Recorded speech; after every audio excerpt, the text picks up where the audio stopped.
Now, the CEO of one of America's largest private insurance companies faced a lot of backlash and a lot of pushback from progressives after he attacked Medicare for All. Now, this is United Health Group CEO David Wichmann, and he basically told investors during a call that Medicare for All would, quote, destabilize the nation's health system. He said, and the inherent cost burden would surely have a severe impact on the economy and jobs, all without fundamentally increasing access to care. Now, what part of Medicare for All do you not understand? Do you not get? That means everybody gets it. Of course you would have access to care. Oh, but Jeff, what about waiting periods? What about waiting times? Everybody's going to go to the doctor, even people that aren't even sick. Wait, what? Who goes to the doctor when they're not sick? Now, I realize there will be an increase of people going to the doctor because guess what? There's a lot of people, because of the system that we have, that have been unable to go to the doctor for years and unable to get medical care. Yes, those people will be the first people to actually take advantage of that system because many, for the first time in their lives possibly, they actually have health care and have health insurance. So yes, that is going to be a thing, right? Now, is it going to fundamentally decrease the access of care for everyone else? I don't think so. Not necessarily, right? Now, one of the problems, I guess, related to that is, well, we might not have enough doctors to open it up for new people. Well, if Medicare for All is going to be a thing, and I hope and I believe that it will be, there is a 4-year phase-in period in which at least you could try to increase the numbers of doctors. Hey, you know what would also help?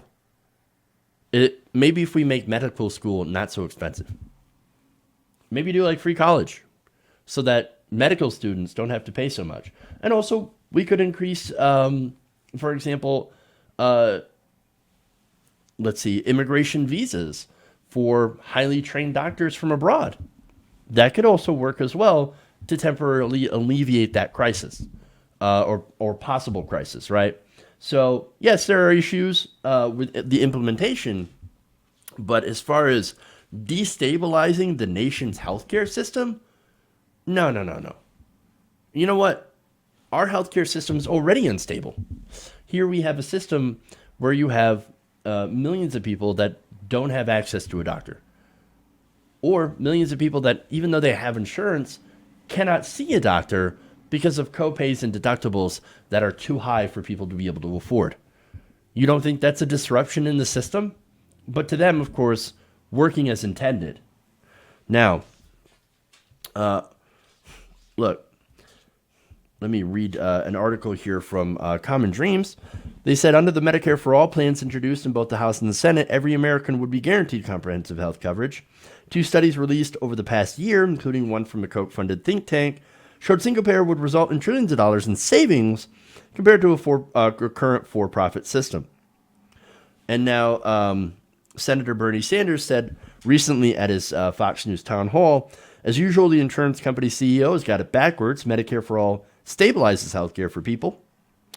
I'm sorry, that's not Bernie Sanders. Well, Bernie Sanders did say something along those lines. Michael Lightley, who is the founding fellow of the Sanders Institute, told Common Dreams, quote, that this is what Sanders has been saying. He also said, yes, we will end the insurance company denials of care, eliminate premiums, deductibles, and copays, no longer allow our taxes to subsidize their profits. We will destabilize United Health's ability to enrich themselves at the expense of our health care. I love that. That's a fantastic quote. More. Warren Gunnels, Bernie Sanders' staff director, said, I'm not concerned about the feelings of health insurance executives. Already, I love it. More. Whether the United Health CEO likes it or not, we will no longer tolerate a system allowing him to make $83.2 million while Americans go bankrupt when they get sick. The greed of United Health is killing Americans. Together, we will end it. And again, it gets worse. It's not just Americans lacking health care and going bankrupt. It's also people dying when they can't get their insulin. How many stories have we talked about? How many times have I had to reference people that end up having to ration their insulin because they cannot afford the price of that drug, of a life-saving, necessary drug. They can't afford it. Sometimes they do fundraisers, barely make enough, and sometimes when the fundraiser doesn't do well enough, they die. That's the reality of the American healthcare system. That's why it's got to go. It's completely barbaric and immoral. And so there's one more here, quote. If by destabilize he means disrupt, this is AOC tweeting this. If by destabilize he means disrupt for-profit insulin schemes because the discovering scientists freely gave away the patent because they didn't want us to price gouge life-saving medicines, then yes. P.S. Medicare for All is Representative Jayapal's bill, not mine, and I'm proud to co-sponsor it. David Sirota was a journalist. Now he's working for Bernie Sanders' campaign as his communications director. Says United Health, which paid its CEO $83 million in 2017, just dropped off Iowa Medicaid program, destabilizing 425,000 people's lives. And yet the same United Health is now claiming it is worried about destabilizing the healthcare system. And finally, Public Citizen noted, and I had mentioned this before, that the CEO of United Health had made $83 million in compensation in 2017. Is he worried about AOC and Senator Sanders destabilizing our healthcare system or his bank account? I love these responses. This is what happens when progressives fight. And we have the high ground. We have the high moral ground. And they do not. Because, look, they're defending a system that subsidizes health insurance profits instead of people's health care. Where some people, as I said, are forced to put off going to a doctor or avoid, getting new medication or rationing their medication because of their costs. It's a barbaric system. And there are those now that are feigning that they care about that and they actually care about healthcare while trying to destroy the very thing that could actually fix the entire system. Medicare for all. I mean, it's crazy. No, they're not interested in fixing healthcare. What they're interested in is the status quo, keeping it the way things are right now, because the way things are right now got them really, really wealthy. Last week, a whistleblower from United Healthcare, it's a subsidiary of United Health, talked about their efforts to destroy single payer. And this was leaked here from United Healthcare Stephen Nielsen. He said, apparently told shareholders, "We are advocating heavily and are very involved in the conversation." Now, this conversation includes, of course, business executives, Democratic Party leaders, and so that's very important, people who are against Medicare for all. And he continues by saying, part of it is trying to be thoughtful about how we enter into the conversation, because there is a risk of seeming like it is self-serving. Oh, no, it's a risk of seeming like we're self-serving. Seeming? Really? Really? No, you know what this healthcare CEO guy is? He's literally a middleman who just skims money off the top of your premiums before paying your doctor or your hospital. And any attempt to disrupt that system, of course, is going to make you look like it's self-serving, because literally that's what it is. You are trying to serve yourself. You're trying to make sure to save your profit margin and your business.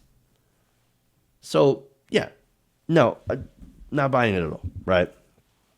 No. The thing is that insurance, as I said, is completely unnecessary, and it's actually bad for patients. Private insurance is. These companies have a fiduciary responsibility to investors to give a return on their investment, and board members who require compensation packages. And so these companies, they will keep prices high. They have an incentive to, premiums high, and the amount spent on your care as low as possible. Now, that whistleblower also told the Post Jeff Stein that he leaked Nelson's comments because he felt that Americans needed to know exactly who it is that's fighting against the idea that healthcare is a right, not a privilege. So now we know it's the health insurance companies and what they're saying. Now, unfortunately, these companies, as I said before, have help from corporate Democrats and Republicans who are more than willing to go against the will of the people to protect basically the bank accounts of their donors. It's only karma now that we're starting to see a massive drop in health insurance stock shares or shares on the stock market. They know their time is coming soon. They know the people are going to get a better healthcare system. They know they want Medicare for all. Hey guys, hopefully you enjoyed that free video. Now I'm going to have to ask you a favor. Between the demonetization and the YouTube algorithm messing around with view counts, etc., we're having a hard time adjusting to the new YouTube reality, which is where you guys come in. See, we have a Patreon, patreon.com/TYTNation, set up to help us rely on you guys, the viewers, instead of big corporate ads. Look, you know the show. You know I'm not in favor of big corporations anyway. So help us transition away from relying on the ad model to pay the bills and sign up to be a patron, patreon.com/TYTNation. That goes a long way to help us keep the lights on. And you guys will know that you're supporting independent progressive media.